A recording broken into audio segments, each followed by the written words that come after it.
Welcome to 2-Minute MRCP. Infectious mononucleosis, also known as glandular fever, is a high-yield MRCP topic. Infectious mononucleosis is caused by the Epstein-Barr virus, also known as human herpes virus 4, in 90% of cases. Less frequent causes include cytomegalovirus and human herpes virus 6. It is most common in adolescents and young adults. The classic triad is sore throat, fever, and lymphadenopathy is seen in around 98% of patients. A key clinical clue is cervical lymphadenopathy involving both the anterior and posterior triangles of the neck.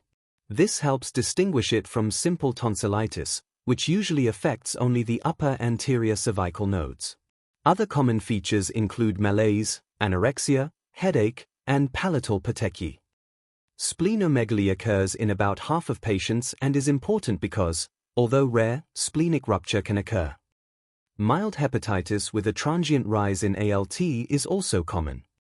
On blood tests, you typically see lymphocytosis, with more than 50% lymphocytes and at least 10% atypical lymphocytes. Hemolytic anemia secondary to cold agglutins may also be seen. A classic exam point is that giving ampicillin or amoxicillin causes a widespread, itchy maculopapular rash in 99% patients. Patient symptoms typically resolve after 2 to 4 weeks. Diagnosis is confirmed with a heterophil antibody test, commonly known as the ManoSpark test.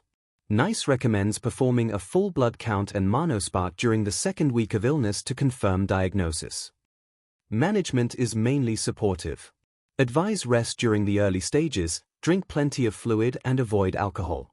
Give simple analgesia for any aches or pains.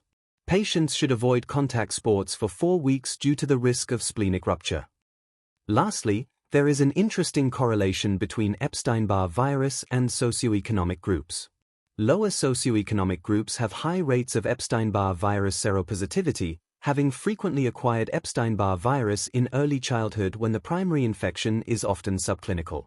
However, higher socioeconomic groups show a higher incidence of infectious mononucleosis, as acquiring Epstein-Barr virus in adolescence or early adulthood results in symptomatic disease.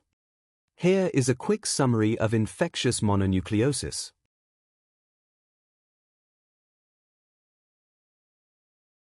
If you found this helpful, don't forget to like, share, and subscribe to 2-Minute MRCP for more quick revision videos.